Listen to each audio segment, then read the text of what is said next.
Hoje eu vou falar de um tema que vocês pediram bastante e é bem polêmico até, tá? Que é sobre o pH do sangue e as tais terapias para alcalinizar o sangue que estão sendo vendidas aí pela internet, em um monte de lugar que eu já vi, tá bom? Muita gente pediu, é sobre elas que nós vamos falar hoje. Se você é novo por aqui e não me conhece, meu nome é Gustavo, eu sou médico, sou especialista em cardiologia e clínica médica, sou doutor em medicina interna e professor universitário. Aqui no canal eu falo de temas relacionados à medicina e às ciências da saúde de uma forma simples e descomplicada, direcionada a quem é da área ou não, mas sempre muito bem embasada. E antes de começar o vídeo, eu vou fazer um aviso, tá? Porque eu sei que esse tema aí é polêmico, tem muitos fãs dessas terapias aí. Então, ó, já te aviso o seguinte, você tá aqui para entender como é que esse negócio funciona, para aprender cientificamente o que está acontecendo, é bem-vindo. Tá aqui para fazer bagunça, para xingar nos comentários, pra fazer propaganda de sei lá o quê. Já sai daqui, ó, deixa o dislike e vai procurar outro canal, beleza? Não precisa fazer bagunça. Agora, se você quer aprender sobre isso, fica aqui no canal e eu não vou pedir ainda o teu like. Se no decorrer do vídeo, esse vídeo te acrescentar alguma coisa, você aprender alguma coisa diferente, aí sim, deixa o like. Ou se você gostar do vídeo, tá bom? Agora vamos lá então. Bom, gente, então, primeiro de tudo, quando vamos falar do pH, vamos entender o que ele é. Talvez eu não seja a pessoa mais adequada para falar sobre conceitualmente o que é o pH. Talvez um professor de química seja muito melhor para isso. Mas basicamente o pH, uma forma que nós utilizamos de medir quão ácido é uma determinada solução. Considera-se que ela não é nem ácida nem básica, ou seja, ela é neutra quando ela tem um pH de 7. O nosso corpo, a depender de onde nós avaliarmos, tem um pH diferente. Então, se eu pegar o pH da urina, vai ser um. Se eu pegar o pH da pele, vai ser outro. E se eu pegar o pH do sangue, vai ser outro. O que nós vamos nos ater a partir de agora é o sangue.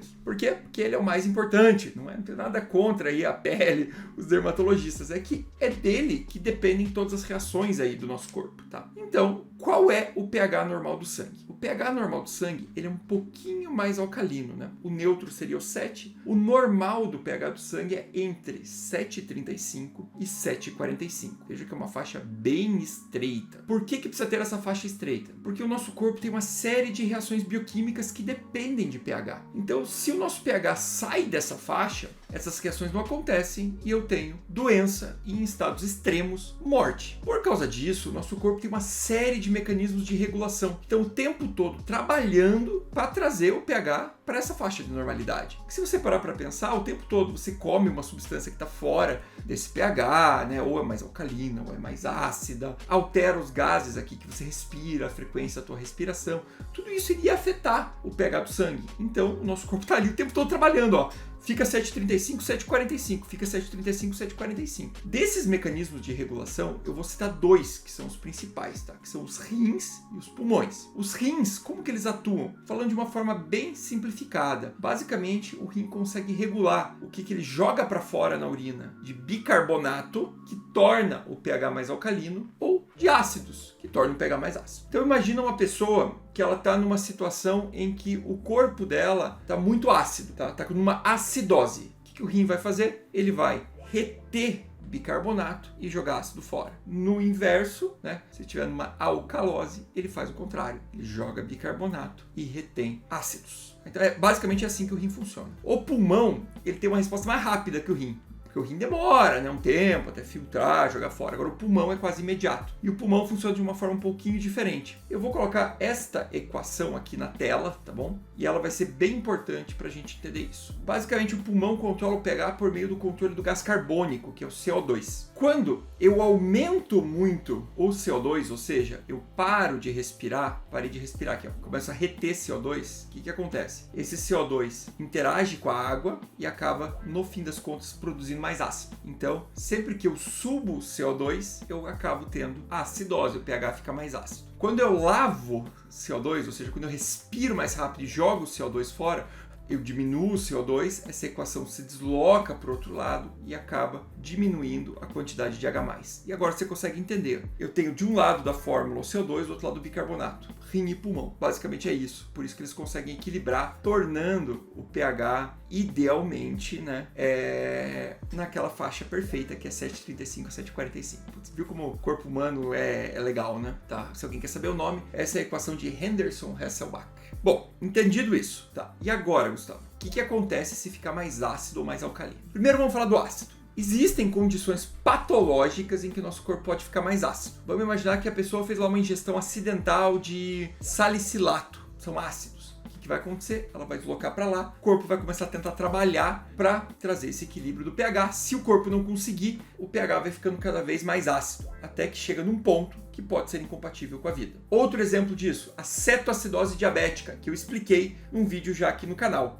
Se você não viu, clica aqui e assiste na sequência. Na cetoacidose, o nosso corpo começa a produzir muito mais ácidos e desloca isso. Basicamente, a gente tolera ali até abaixo de 7,1 já começa a ficar muito grave, tá? A acidose.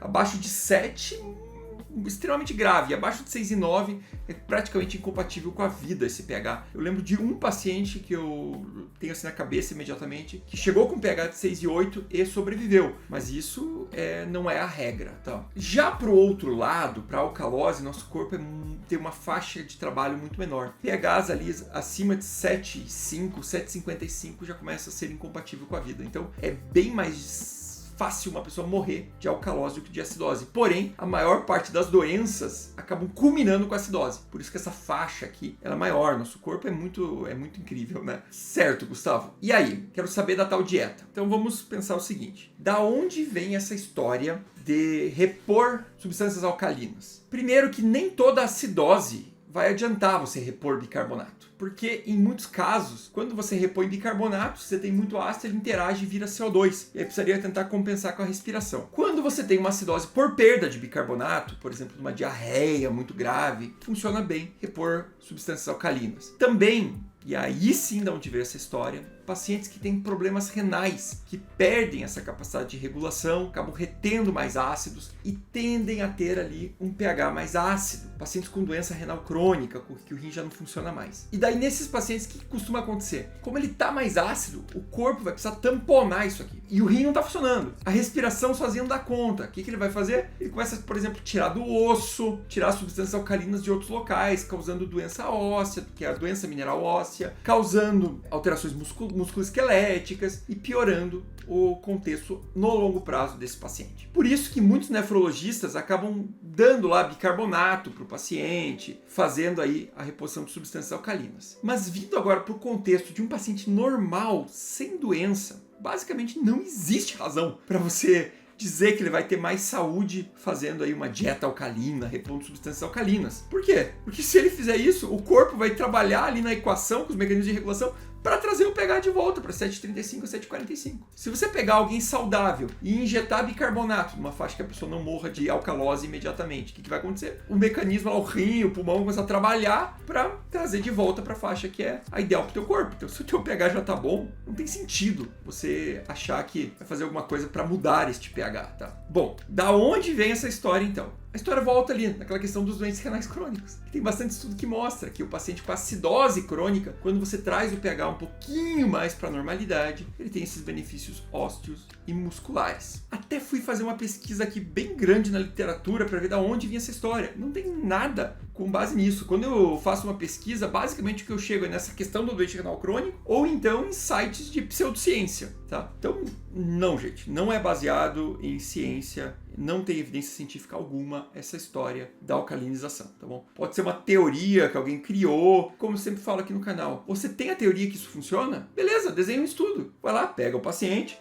oferece para um dieta alcalina, oferece para outro outra dieta, dosa o pH antes, o pH depois. Daqui a um tempo, vai avaliando o marcador de risco cardiovascular e mostra. Se fizer isso e mostrar que funciona, beleza, gente. A gente começa a acreditar nisso, tá bom? Até então, isso, desculpa, pseudociência. Voltando então aqui, passado aí esse momento de desabafo. Antes de voltar ao tema, só queria lembrar, se você está gostando, acha que o vídeo merece o like, deixa o like. Acha que não merece o like, dá o dislike. Escreve nos comentários e compartilha com mais pessoas.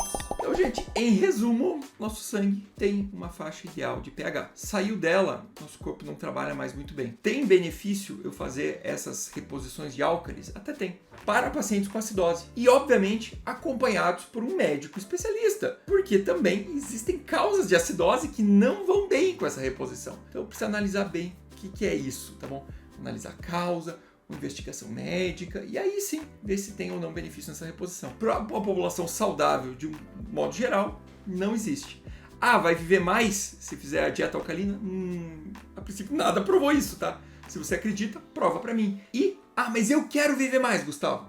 Eu também quero. Então, vamos passar a receita aqui da longevidade, tá? Pratique exercício físico, coma bem, não fume, não tenha hábitos nocivos. E se você tem uma boa qualidade de vida, evite ainda outras coisas que infelizmente antecipam a mortalidade, como por exemplo as causas externas, né? Acidente de trânsito, violência, tudo isso. Essa é a forma para você viver mais, tá? Não tem mágica, gente. Não é uma coisa que alguém criou, nada disso, beleza? Estilo de vida saudável, simplicidade, segue isso. Não adianta você fazer dieta alcalina e fumar. Não adianta você fazer dieta alcalina e tá lá sedentário, tá? Então, por favor, gente, bom senso e até o próximo vídeo.